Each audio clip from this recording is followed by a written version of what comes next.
Bienvenue sur Le Crossman, le podcast français 100% MX. Ici, on parle après-course, tests, interviews, conseils, motolife, récap et bien plus encore. Venez écouter ce qu'il se passe devant et derrière la grille de départ. Case.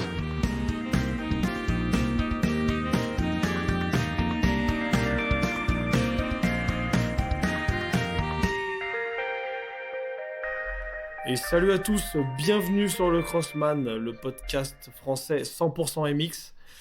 Ah, ça y est, c'est reparti, le championnat SXUS a commencé. C'est le début de l'année, déjà je voulais en profiter pour vous souhaiter une bonne année à tous, voilà, tous les auditeurs. C'est super sympa, je suis vraiment content de reprendre ces podcasts, enfin, après 3 semaines de break.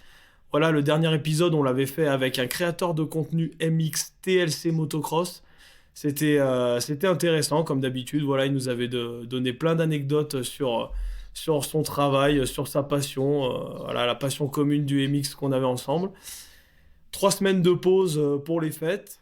Voilà. Et là, on est bien requinqué, malgré que je sois un peu malade. C'est le début d'année, ça commence. C'est les tempêtes ici à la montagne. Mais bon, allez, ça va le faire. On était trop contents que la saison du SXUS reprenne. On va débriefer cette course. Et pour débriefer cette course aujourd'hui, j'ai un habitué du podcast qui est chaud pour ce premier épisode du SXUS. C'est Kevin Duclos. Comment ça va, Kevin ? Ça va super, hein, le 3e podcast.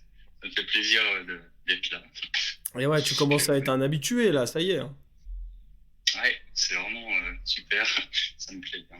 Voilà. Et si jamais vous, auditeurs, vous souhaitez faire un épisode après course, parce qu'il y en aura un chaque semaine, surtout n'hésitez pas à m'envoyer un message sur Facebook ou Instagram à la page Le Crossman Podcast. Voilà, ça serait avec plaisir si vous êtes passionné de SX et de MX et que vous voulez faire un épisode après course.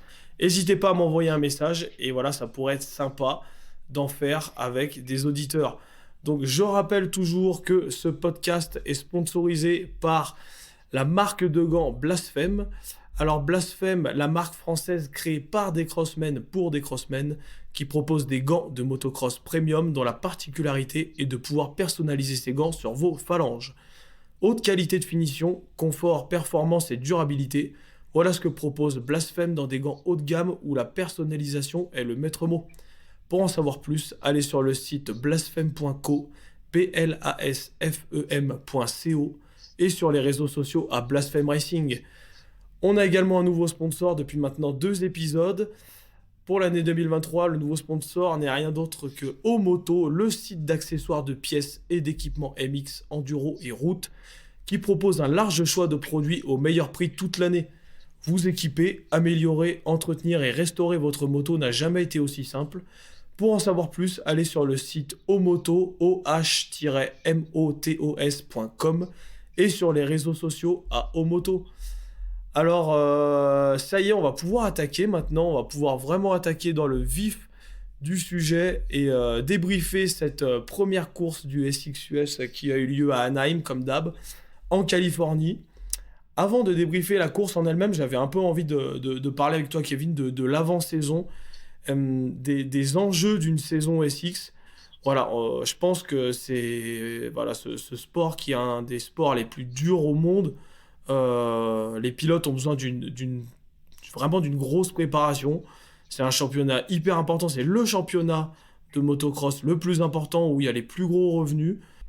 Les pilotes se sont entraînés pendant énormément de temps pour cette saison SX pour essayer de faire le meilleur résultat possible et surtout ce championnat il comporte quand même 17 épreuves, donc c'est vrai qu'il faut quand même être régulier. On peut pas gagner le championnat à la première épreuve, comme les Américains disent, par contre on peut le perdre. Et avant de parler de la course d'Anaheim, donc hormis ces enjeux, je voulais parler du marché des transferts. Voilà. Le marché des transferts a été assez violent, on va dire. Enfin, il y a eu pas mal de changements durant l'intersaison, notamment avec Rokzen, hein, ton pilote préféré, hein, Kevin. Est-ce que ça t'a plu de le voir retourner chez Suze ? Ouais, franchement, ça m'a plu. C'est un peu comme à l'époque hein, avec la Suzuki.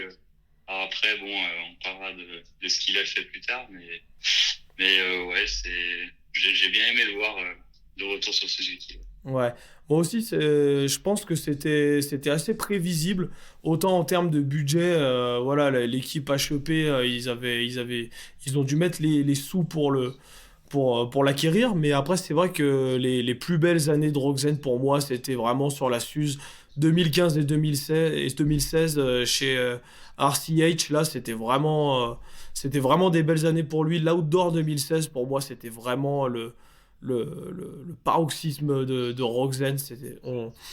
Il était beau à voir, il a dominé cette saison et là, le revoir chez Suzuki, c'était vraiment beau.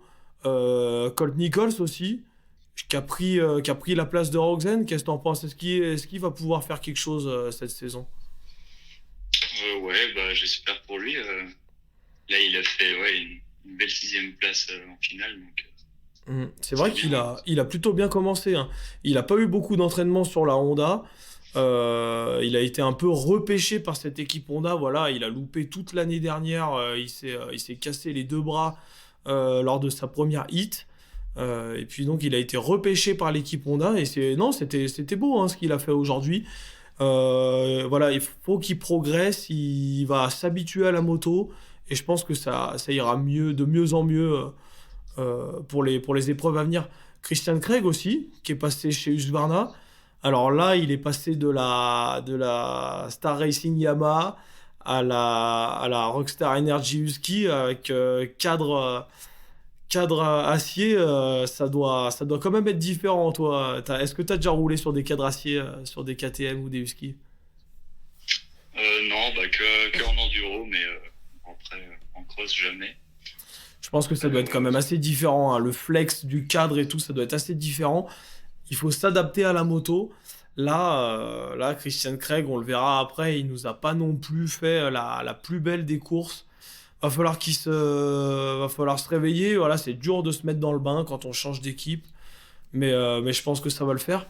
Après, voilà, pour finir, avant de parler de cette course en elle-même, on peut parler un peu du monde qui avait des pilotes, qui avait du plateau de pilotes pour ce championnat SX. On a d'un côté les gars sûrs comme Sexton et Tomac qui se sont bagarrés toute la saison d'été en outdoor. On a Anderson qui avait fait une très belle prestation avec 7 victoires l'année dernière. Cooper Webb qui avait des difficultés par contre l'année dernière, mais qui cette année, à mon avis, va performer parce qu'il commence à s'habituer à la moto.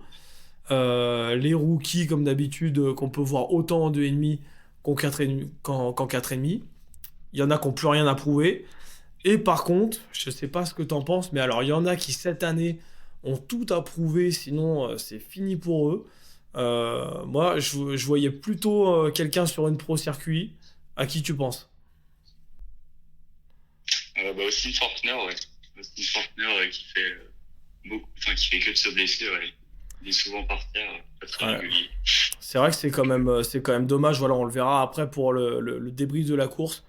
Mais vraiment, Austin Faulkner, tous les ans, il se blesse, que ce soit de sa faute, comme en 2021, la clavicule, ou l'an dernier, quand Jet, voilà, ils sont rentrés en collision les deux là, sur le saut d'arrivée.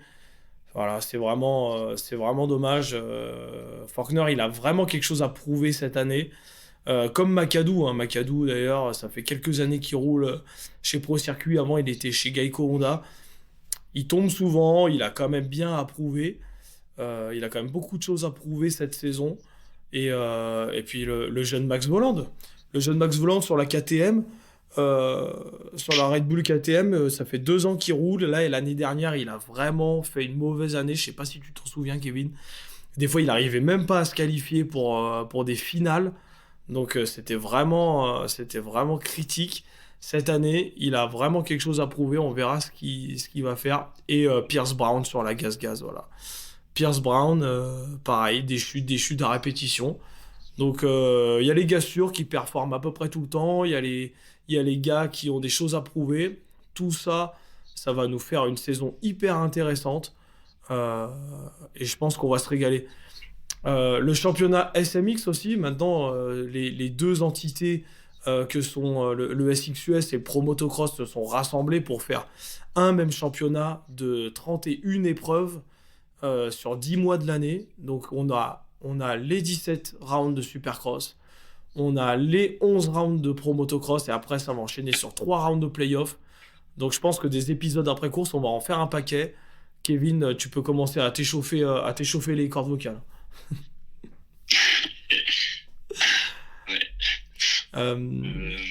L'avant-saison, moi, le seul truc que je trouve dommage, je sais pas ce que t'en penses, c'est que au niveau des deux ennemis, évidemment, il y a une côte Est et une côte Ouest, donc c'est des championnats régionaux qui sont divisés en deux. À chaque fois, on apprend où les pilotes roulent au dernier moment. Moi, je trouve ça un peu dommage. Qu'est-ce que t'en penses? Ouais, c'est vrai qu'il pourrait annoncer. Alors après, je sais pas s'il y a des. Enfin, ils doivent garder ça secret.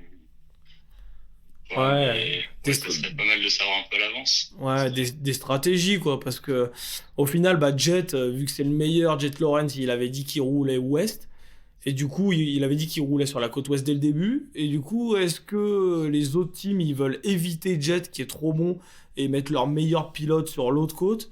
Enfin voilà, je trouve ça un peu dommage, ils devraient créer une règle comme quoi, à telle date, on sait qui roule quelle côte, comme ça, les gens qui veulent acheter leur ticket, les passionnés comme nous, les gens qui veulent faire des pronostics, au moins on sait sur quoi se baser. Après, c'est sûr que s'il y a une blessure au dernier moment, ils peuvent changer, mais au moins on sait sur quoi se baser. Je trouve ça un peu dommage de dire tout le temps au dernier moment qui va rouler ou pas. On va pouvoir attaquer sur le débrief de cette course. Qu'est-ce que t'en penses, Kevin? Déjà, la course d'Anaheim 1, la course mythique de début janvier qui relance la saison de SXUS, elle est tellement attendue, le stade était plein à craquer, il y a 30 000 ou 40 000 spectateurs, et il a plu toute la semaine. Je sais pas si t'as vu ça sur les réseaux. Il a plu toute la semaine, ils ont dû bâcher le terrain, ils ont débâché le terrain, et là, pendant les essais, la piste, elle était défoncée. À mon avis, tu nous dis, fais un tour. Je pense qu'on fait pas un tour sans tomber. Ouais, c'est sûr que là, il était hyper compliqué le terrain. Surtout en finale, là, c'était des grosses ornières. Enfin, j'ai trouvé ça vraiment super dangereux comme terrain, par rapport à d'habitude en tout cas. Et donc, ouais, c'est vraiment compliqué pour tous les pilotes. Donc après, il y en a qui ont réussi à faire la différence. Et ouais, vraiment pas simple. C'est ça, je pense qu'il fallait avant tout rester sur ses roues pour faire une grosse performance et éviter de faire de grosses erreurs. Voilà, on a vu Sexton en finale qui a fait pas mal d'erreurs. On a vu pendant les chronos, le terrain était vraiment compliqué pendant les chronos. Pendant les essais chronos, le terrain, il était défoncé. Il y avait des ornières, des trous de partout. On a vu d'ailleurs Jet qui était pas à l'aise, hein, vraiment au chrono. C'est pas à son habitude, et Anderson, il s'est mis des crashs. Franchement, il a eu de la chance de finir la journée parce que c'était pas gagné. Donc au niveau des chronos, c'est Sexton qui a fait la pole. Donc ça, c'était pas trop étonnant. Et en 2,5, c'est Forkner qui fait la pole. Donc on s'attendait vraiment à une bagarre Forkner, Jet Lawrence sur ce championnat. On était vraiment bien lancé pour avoir cette bagarre. Tout le monde l'attendait. Et on va passer au résumé des courses, donc. On passe les hit race, hein, parce que les hit race, voilà, il y a eu les 2 hit race comme d'habitude, avec McAdoo qui gagne une hit race, et Hampshire l'autre, qui ont bien roulé. La LCQ, on va attaquer directement par la finale 250. Et la finale 250, au bout de 3,2 secondes, c'est vraiment 3,2 secondes après le tombé de grille. Kevin, est-ce que t'as pas pleuré en direct? Ouais, si, grosse chute de Faulkner, c'était. Il a accroché, à mon avis, le bras oscillant d'un pilote, ça l'a projeté. Ouais, vraiment compliqué pour Faulkner. Ça commence très mal. Moi, franchement, je vais te dire, j'étais désespéré quand je l'ai vu. Et en même temps, au fond de ma tête, j'ai pas été étonné. Ce que je veux dire par là, c'est que il a eu beaucoup de chutes dans sa carrière. Il y a eu des chutes que c'était pas de sa faute. Il y a eu des chutes, c'était pas de sa faute. Et là, quand je l'ai vu tomber, il devait être en plus à 50 ou 60 km/h. Hein. C'était quand même quelques mètres après le départ. Donc il a été déstabilisé entre Hampshire et je crois que c'était peut-être son collègue McAdoo chez Pro Circuit. Il a perdu l'équilibre, voilà, sa roue avant a touché le bras oscillant et là il s'est pris, enfin le guidon a tourné d'un coup, il s'est mangé le guidon dans les côtes, il a volé. Je sais pas si tu as vu la violence de l'impact, mais c'était impressionnant. Vraiment compliqué pour Forkner. Après, c'est dommage parce qu'il aurait sûrement la vitesse pour rouler devant, mais ouais, toutes ces petites erreurs qu'ils font. Ouais. C'est ça, ouais, c'était vraiment... est-ce que c'était de sa faute, est-ce que c'était pas de sa faute? Voilà, je pense que c'est quand même une erreur de balance à la base, une erreur d'équilibre. Voilà, ça coûte très cher. Les dernières rumeurs disent qu'il serait blessé au genou. Donc on attend un communiqué de Pro Circuit, évidemment, pour confirmer tout ça. Mais voilà, ça m'étonnerait vraiment qu'il soit à Auckland pour la deuxième épreuve. Donc voilà, ça m'a fendu le cœur parce que c'est dommage quand même. Il y aurait pu avoir une belle bataille. Puis outre le côté sportif, le côté personnel, le nombre de fois où il a dû remonter, revenir pour se battre. On se souvient, il y a quand même un paquet d'années quand il se battait contre Dylan Ferrandis. Voilà, il a eu un gros crash, il s'est fait le genou. Après, pour contre Dylan Ferrandis, il s'est perforé les poumons et tout. Il a eu je sais pas combien de blessures. Là, on a vu le cri de rage quand il était au sol, le cri de rage et de dégoût. Donc, pauvre Forkner, 3,2 secondes, c'est ce qu'il a tenu dans ce championnat SX. Ça me fait vraiment de la peine. Et sinon, après, Jet Lawrence, c'est un peu il fait son chemin, et il fait le all shot, et puis et il assure sur un terrain piégeux. Qu'est-ce que t'en penses? Oui, c'est vrai qu'il a assuré. Et ouais, du coup, il a réussi à éviter les pièges, trouver les bonnes traces. C'est vrai qu'il a assuré pendant cette finale 250. Il y avait quand même moins d'action pendant cette finale 250 que pendant la finale 450. Un fait notable aussi, c'est Hampshire et McAdoo qui ne tombent pas. Ils nous ont habitués à passer des finales et des finales par terre, et là ils tombent pas. Et Hampshire, il roulait pas mal, il a fini à la 2e place, McAdoo 3e. Et franchement, c'était une belle prestation de leur part sur un terrain piégeux. Moi, franchement, j'étais persuadé que, comme d'habitude, ils allaient se foutre la gueule par terre. Et non, donc voilà, on va voir ce que ça donne sur les courses suivantes, sur le 2e round en Auckland. Mais je sais pas comment tu vois la fin de ce championnat côte ouest. Moi, personnellement, je vois quand même Jet survoler le truc. Qu'est-ce que tu vois, toi? Ouais, c'est vrai que Jet Lawrence, qui est RJ Hampshire aussi, qui peut aller titiller Jet. Ouais. Je sais, ouais, après, à moins d'un problème mécanique ou alors d'une chute de sa part, je vois vraiment difficilement quelqu'un aller chercher Jet. Il est vraiment sur une autre planète. C'est son dernier championnat en 2,5. Il a gagné la côte Est l'année dernière, c'est son dernier championnat, et avant de passer sur la 4,5 du HRC en outdoor. Donc on verra bien, mais sinon, voilà, très belle finale de Jet. Et Max Voland aussi qui montre de belles choses. Hein. Max Voland, il termine dans le top 5. Hein, ouais, c'est ça, il termine à la 5e place. Ça. Max Voland. Ouais, alors sachant que l'année dernière, il n'arrivait pas à se qualifier pour des finales, et là, il termine 5e. S'il continue sur cette lancée, Max Voland, ça serait vraiment, vraiment bien de sa part. Et Levi Kitchen aussi. Levi Kitchen, le jeune de chez Star Racing, à la 7e position, qui nous a montré une très belle performance. Enzo Lopes, le Brésilien du team Club MX aussi, il a bien roulé. Je ne m'attendais pas à le voir à ce niveau-là. Donc ça promet quand même de belles bagarres, hormis pour Jet qui est quand même au-dessus. Ça promet de belles bagarres, et on n'hésitera pas à suivre ça de très près. Avant de continuer sur la catégorie 450, je voulais rappeler que ce podcast est sponsorisé par la marque de gants Blasphème. Alors Blasphème, la marque française créée par des crossmen pour des crossmen, qui propose des gants qu'on peut personnaliser. On peut modifier les lettres sur les phalanges pour se faire des gants uniques et écrire 2 mots de 4 lettres sur chaque main. C'est vraiment pas mal. Et en plus, les gants, c'est des gants minimalistes, techniques. Je mets que ça aux entraînements et aux courses. J'ai jamais d'ampoule. On sent bien les poignets et les leviers. C'est vraiment super. et par le site Omoto, le site d'accessoires et de pièces et d'équipements MX, enduro et route qui propose un large choix de produits au meilleur prix. N'hésitez pas à aller sur omoto.com, il y a vraiment pas mal de références et les prix sont pas chers si vous voulez restaurer, entretenir votre moto. N'hésitez pas à aller là-bas, il y a souvent des promotions, c'est le top. On peut passer maintenant à la catégorie 450.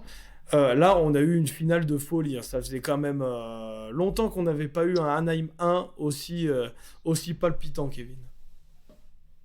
Ouais, une super course avec énormément de rebondissements. Un Barcia en feu. C'était vraiment le top à voir. C'était super. Ouais, c'est vrai que pour le prochain podcast, peut-être qu'on aura le fan numéro 1 de Barcia au monde. Peut-être qu'on l'invitera, vous verrez qui c'est. Et ouais, Barcia en feu, écoute, au départ, il fait le all shot. Et moi, ce que j'ai trouvé...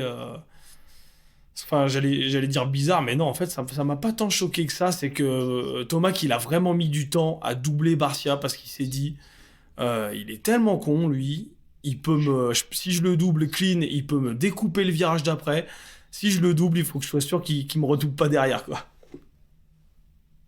Ouais, c'était vraiment chaud pour Tomac. Puis du coup, Barcia sous la pression, grosse chute. Ouais. Donc au final. Ouais. Barcia, erreur hein, sur un enchaînement, il perd l'équilibre. Il saute à côté de la piste. Voilà, donc il finira... Je sais même plus combien il finit, Barcia. Il finit top 10, un truc comme ça. Il finit 11e, Justin Barcia. 11e. Donc en fait, ouais, cette erreur du début de manche, voilà, ça lui a vraiment coûté beaucoup à Barcia de cette erreur. Mais bon, le terrain était piégeux, hein, on l'a déjà dit. Il fallait rester sur ses roues. Il l'a pas fait, c'est vraiment dommage. Tomac, qu'est-ce que tu veux ? Il fait une super saison l'année dernière. Il gagne le championnat Supercross, le Pro Motocross.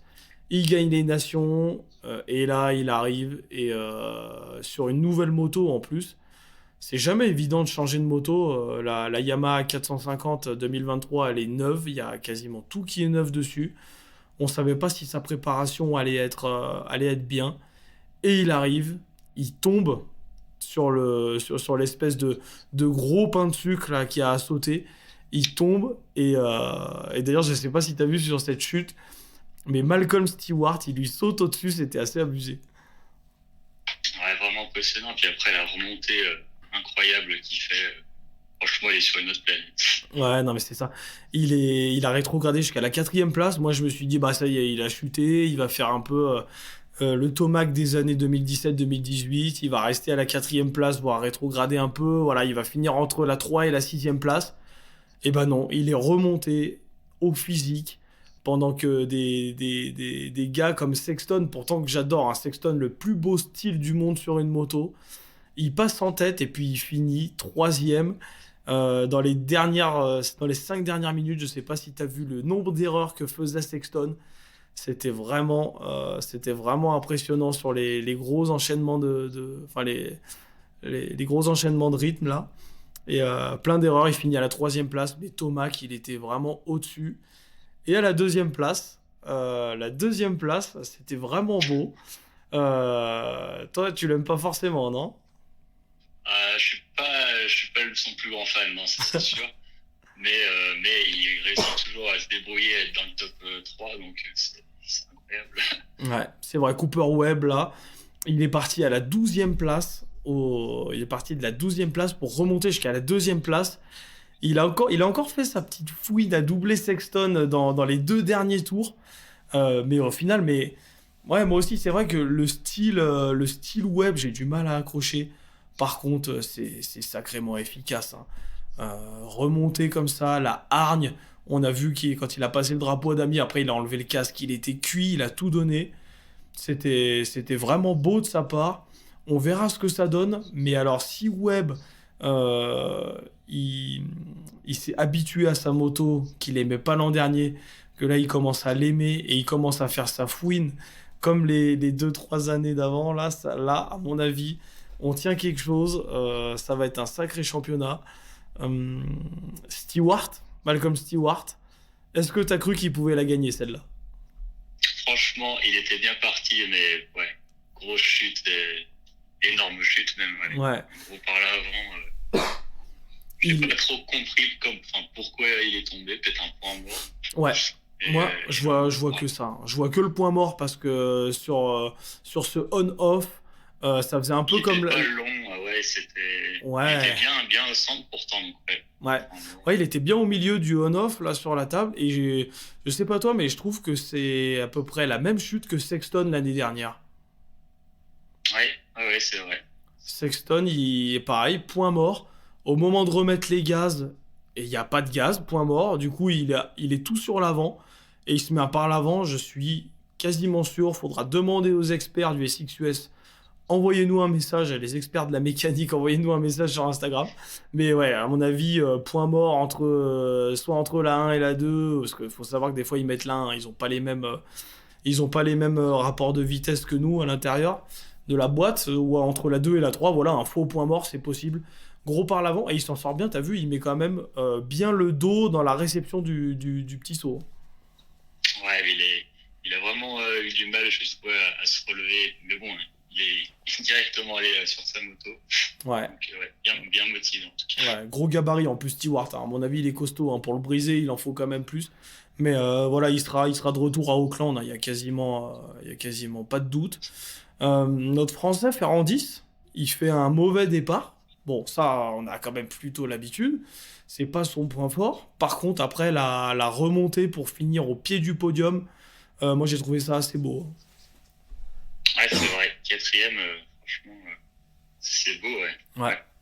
Sur la nouvelle moto, hein, ce qui paraît, la nouvelle gamme, elle est un peu moins stable. Par contre, elle tourne bien, donc elle est plus propice au terrain type Supercross.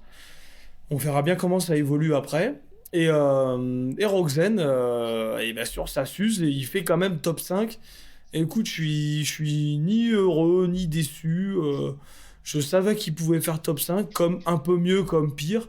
L'avantage avec Rogzen cette année, c'est que vu qu'il n'a pas un contrat avec une équipe complètement d'usine, voilà, même si Suzuki Japon, ils aident un peu l'équipe HEP aux États-Unis, il part un peu sans pression.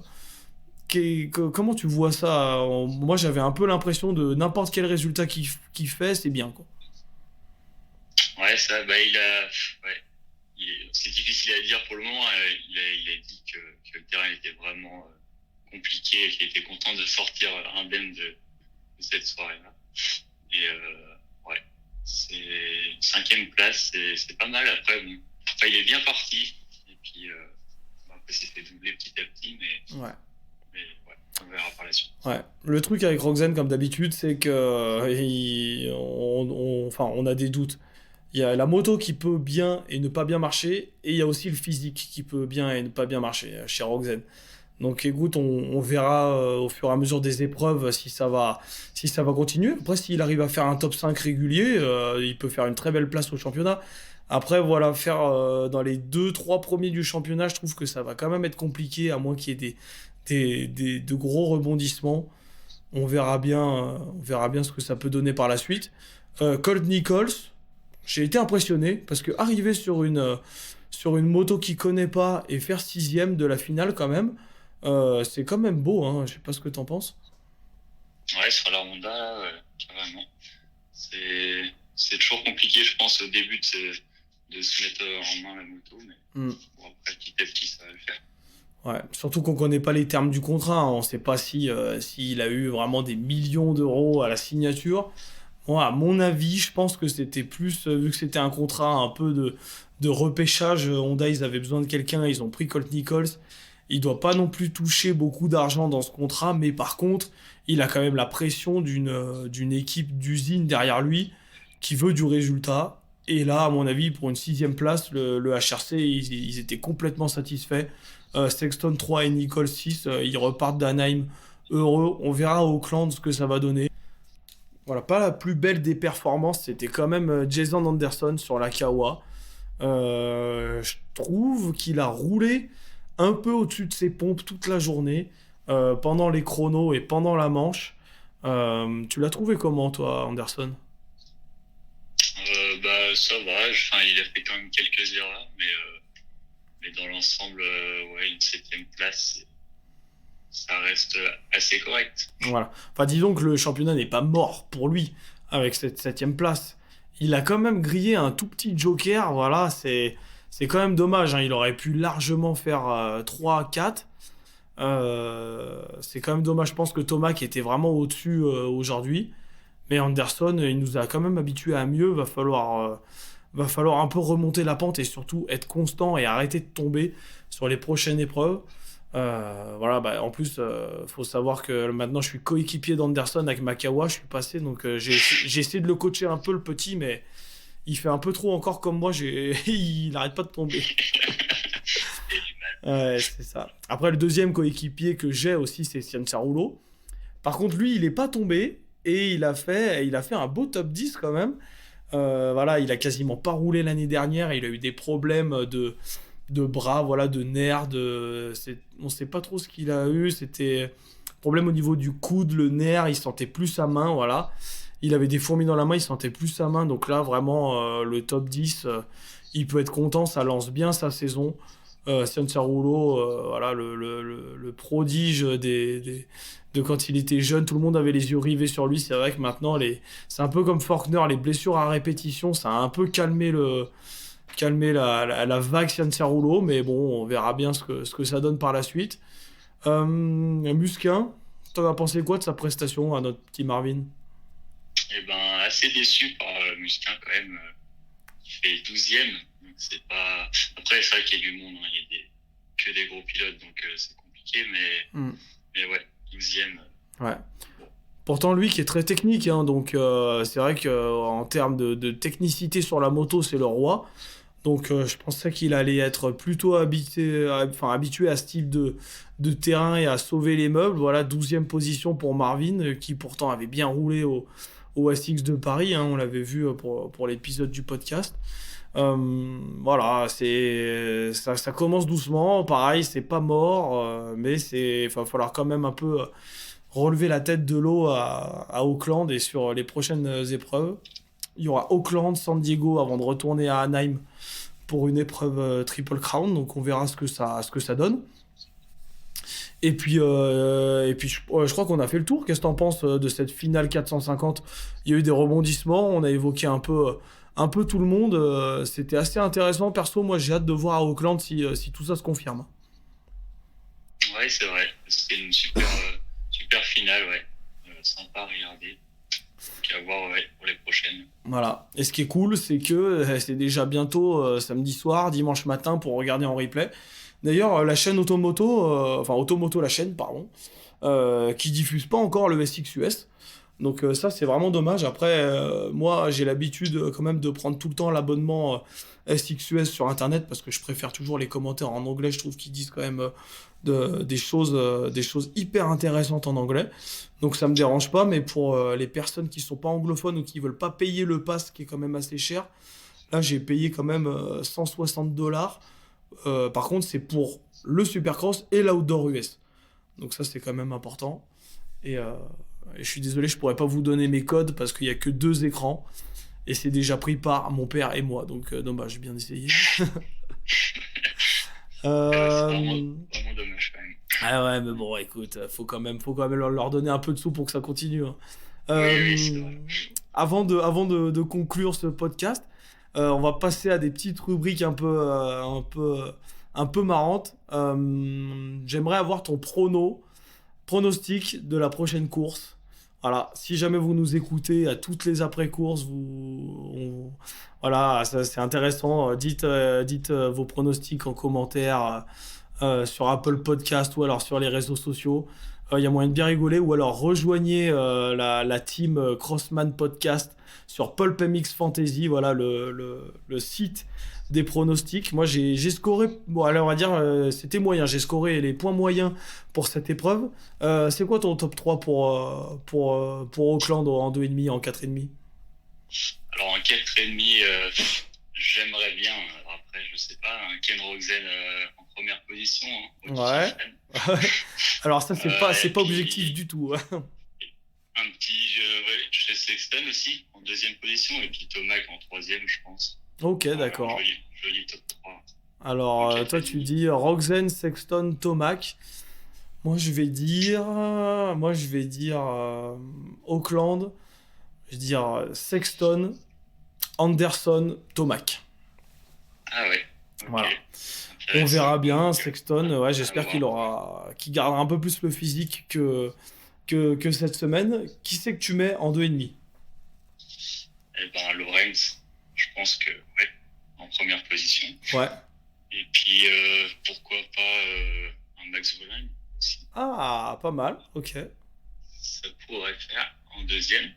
Et puis en troisième, ouais, Jim Shire, je pense. Ok, d'accord. Alors moi, je vais mettre évidemment Jet Lawrence en première position, ça c'est pas trop étonnant. Après, je vais mettre M. Shire comme cette semaine en deuxième. Et pareil, moi j'ai envie de tenter le tout pour le tout en troisième position. Je vais mettre Max Voland.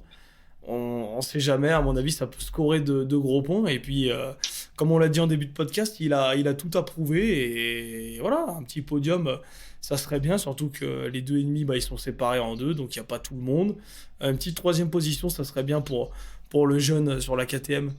Pour la prochaine course d'Auckland, alors, les rumeurs disent que peut-être la course va être annulée, mais alors je prie pour que non, parce que à Auckland, le problème c'est qu'il pleut actuellement. Il pleut toute la semaine et ça va être une course hyper boueuse si elle a lieu.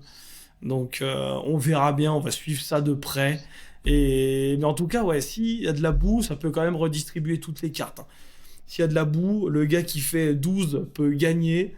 Et le favori peut avoir un problème mécanique ou alors galérer dans la boue. Ça peut être assez intéressant. On n'a pas fait d'épisode Race Day dans la boue encore. On n'a pas raconté un épisode Race Day dans la boue. Peut-être à la Voulte, hein, tu t'en souviens, au mois de mars l'année dernière, Kevin, là, à mon avis, il y a des chances que ce soit pareil, hein. Ouais, vraiment galère les courses dans la boue. Mais bon, c'est toujours.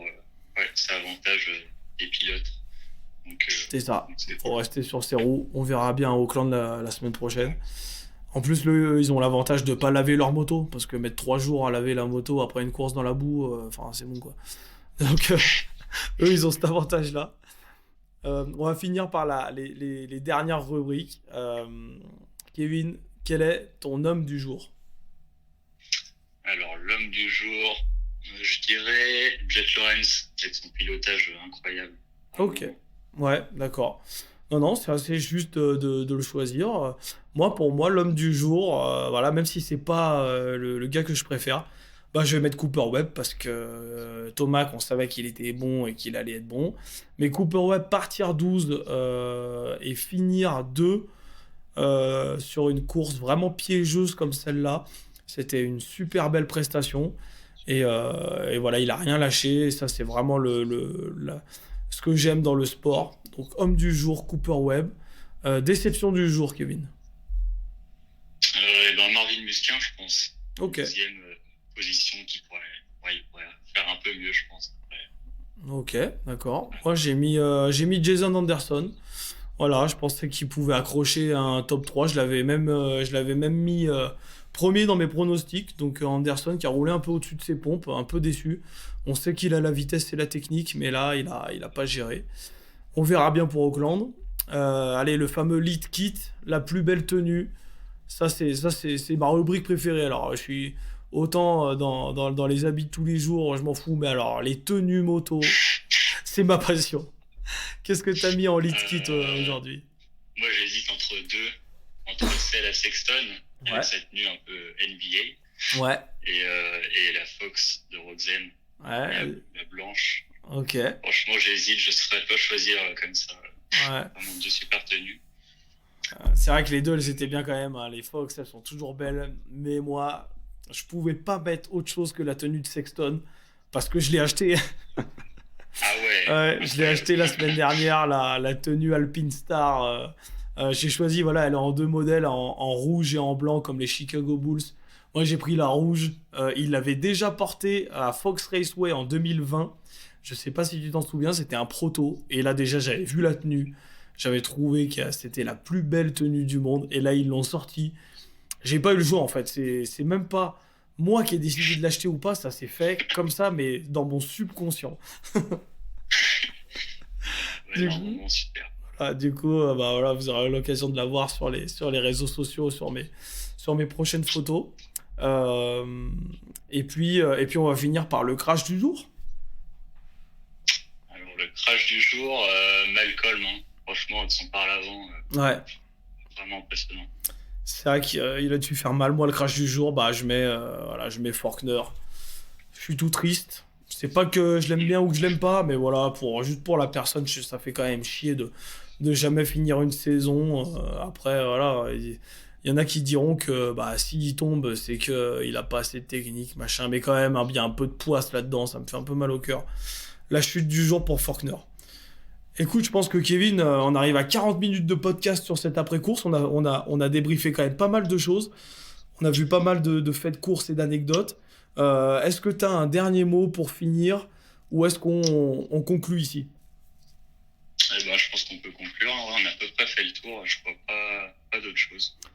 Et ben voilà, si jamais ce podcast vous a plu, n'hésitez surtout pas à le partager, à en parler autour de vous, c'est hyper important. On a commencé ce podcast au mois de septembre, début septembre. On arrive maintenant quand même à pas mal d'écoutes, pas mal d'abonnés sur les réseaux sociaux. Voilà, ça me fait chaud au cœur. Je reçois quelques messages quand même de soutien. Donc c'est toujours bien. On décroche des sponsors. On ne sait pas où ça nous mènera. Donc n'hésitez pas à vous abonner, à partager. Et voilà, on va parler autour de vous. Si jamais vous êtes intéressé par faire un épisode après course comme là avec Kevin, n'hésitez pas à m'envoyer des messages sur les réseaux sociaux. Ça pourrait être intéressant aussi de voir des gens d'autres milieux. Donc, à la semaine prochaine. Merci de m'avoir écouté, de nous avoir écoutés. On va enchaîner les épisodes après course et il y aura quelques autres épisodes qui vont s'intercaler durant cette saison SX. Merci Kevin, salut. Ciao. Allez, salut à tous, ciao ciao.